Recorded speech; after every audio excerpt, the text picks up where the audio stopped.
I'm going to get everyone checked in here. As I call your name, if you could please give me your full name and let me know who you're representing here today, whether you're the applicant, owner, or someone else connected to the project or a neighboring property owner. So I will start with Maureen Hanauer. Yes, hi. I am with Model Group and I represent the owner and applicant. Okay. And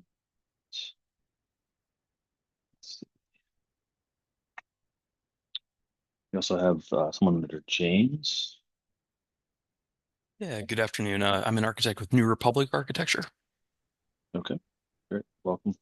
And your last name, please. Bayless, Bayless. All right, great. Are we expecting anyone else to join us on the applicant owner side here today? No, I believe just Mari and I. Okay, great. All right, and we also have Kate Meehan here from the planning department. Welcome, Kate. Yes, good afternoon. Good afternoon. Okay, let's go ahead and get started. I'm going to read through our hearing script. This will just cover the procedure for the hearing, and then we'll get into it. This is the November 13th, 2024 session of the Zoning Hearing Examiner docket. My name again is David Sturkey. I'm the Zoning Hearing Examiner for the city. I'll be presiding over the hearing. The case before us today is case number ZH20240134. That's 26 West 7th Street. The purpose of this hearing is to allow applicants and any other parties to testify and to offer and refute evidence and testimony. This hearing will follow the rules found in the zoning code and the supplemental rules of the Zoning Hearing Examiner. All testimony and evidence that an applicant or any other party wishes to offer must be presented at this hearing. The hearing will proceed as follows. The applicant's attorney, or the applicant's agent will first present the applicant's case. So for our purposes here today, that'll be Ms. Hanauer and Bayless. One of you can speak, both of you can speak. It's really up to you how you want to orient your presentation. Typically just want any background on the project, what exactly it is you're proposing to do, the zoning relief that you're requesting, and why you think that relief is appropriate for me to approve. If we had anyone here from the public, they'd have an opportunity to speak after the applicant had presented its case. I'll hear from the planning department and Ms. Meehan to provide any testimony in addition to her staff report. In the event that any party testifies or offers argument in opposition to this application, the applicant will have an opportunity to respond to that testimony offered in opposition, and then finally make any closing statements.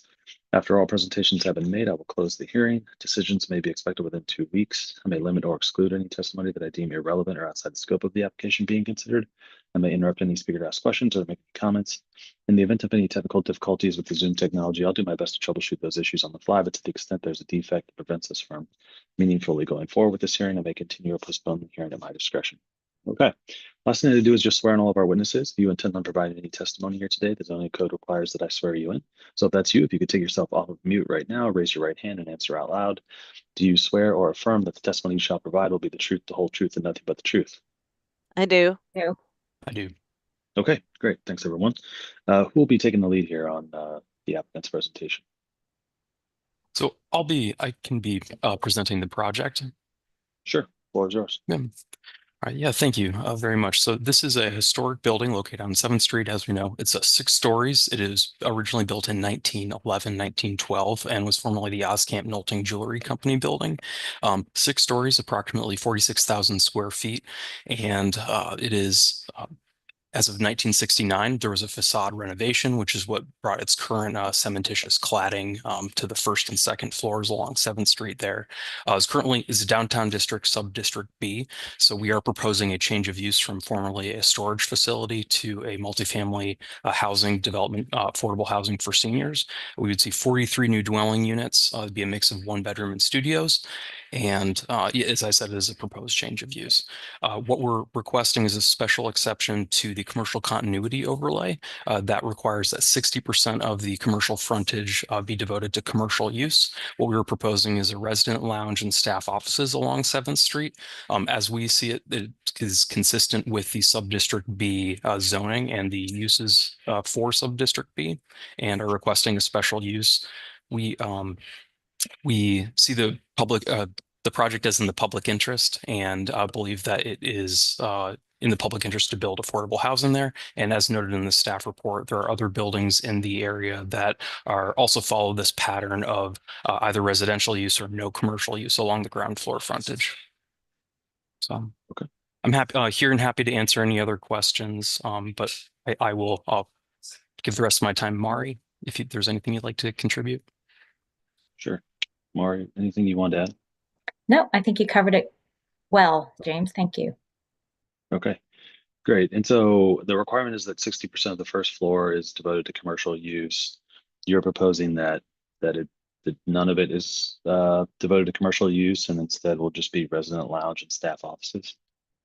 It would be resident lounge and staff offices. I think these spaces support the population that lives on the floors above, and by itself, the office use we also see is consistent with what would otherwise be a commercial office use in that space. It will activate the ground floor in terms of transparency. It will be occupied and still be, as we see it, considered an active space. Okay. And what are you making changes to the facade of the transparency that currently exists with the storage facility? We are. So our plan is to remove the existing cladding, the paneling that's on the first and second floor. And we're going to do some preliminary demo and find out exactly what is underneath that second floor. But this is a historic tax credit project, and we're working with SHPO to maintain and rehabilitate the facade. Okay. And so do you have an idea then what the transparency will be, or you just won't know until after you've taken off the cladding? Is that right? At the first floor, it'll be a 20-inch knee wall between 20 inches and then I believe 9 or 10 feet. We're proposing an aluminum storefront system, so it will be open and it'll be clear glazing at that first floor. At the second floor, we believe there are existing windows behind that cladding, but won't know for sure until we take all of it off. Got it. Okay. Yeah. That's all the questions I have right now. I think unless there's anything else you want to say, I'll turn it over to Kate. Nothing else for me. Thank you. All right. Thank you. Kate? Thanks, David. So yes, the request here is for the special exception to allow for the accessory residential uses on the first floor instead of a commercial use. I did do some research into the buildings that are around this corner and did find that this is the subdistrict B, which does encourage multifamily residential in this particular subdistrict. So we do have the Shiloh lofts that are kind of just across the street. And I noted that just from looking on their website at some other photos that their first floor also appears to be primarily used for amenity spaces for residents. There does also appear to be a leasing or rental office on the first floor. There is like a large lobby area. I'm not aware of any other commercial use in that building at this point, so I believe it is all used for residential amenity spaces. There are some other buildings nearby, including the next door Groton Lofts. Now that does have commercial at the first floor, but then it's residential above. The Rye, which is farther down on 7th Street, is also a multifamily building. It does have a space available at the first floor commercial, but then the remainder of the floor is used for amenity spaces like a lobby, rental office, mailroom, etc. So there are several examples nearby where this kind of a use is existing or very similar type of use exists. And the current use of the building is storage boxes. So, and just kind of a fun fact, I used to work at the SHPO and I actually worked on the part 2 for this building. And I have been in it, so I'm very familiar with it. So certainly I would think that a multifamily residential use would be a much better use of this building than to just have it filled with storage boxes where people come in and out. So this change of use will activate the not just the first floor, but the upper floors of the building as well for a much more appropriate use here. Okay. So staff would certainly be in support of the this request for the special exception. Okay. All right. I don't think that I have any questions for planning. Thank you, Kate, for your testimony and your staff report. Sure. All right, I'll turn it back over to the applicants here. Anything you'd like to say in response to Ms. Meehan, or anything else in closing or otherwise before we adjourn? Nothing on my end, but thank you for your time. Okay, Yes, I have great. nothing to add either. Okay, great. Yeah, so I've had a chance to review the application materials and the staff report. I used to live a block away on 6th Street, so I'm familiar with the area and the existing use. I think based on all of that, and based on the testimony that I've heard here today, I agree with the applicants and with the planning department that it would be impractical to strictly enforce the zoning code to this particular application. And so I'm going to approve the proposal. I need to formalize that approval in a written decision. I mentioned at the beginning that typically takes about 2 weeks. Let's see, as I look at the calendar here, that puts us right before Thanksgiving. I'll do everything I can to get this to you guys before Thanksgiving.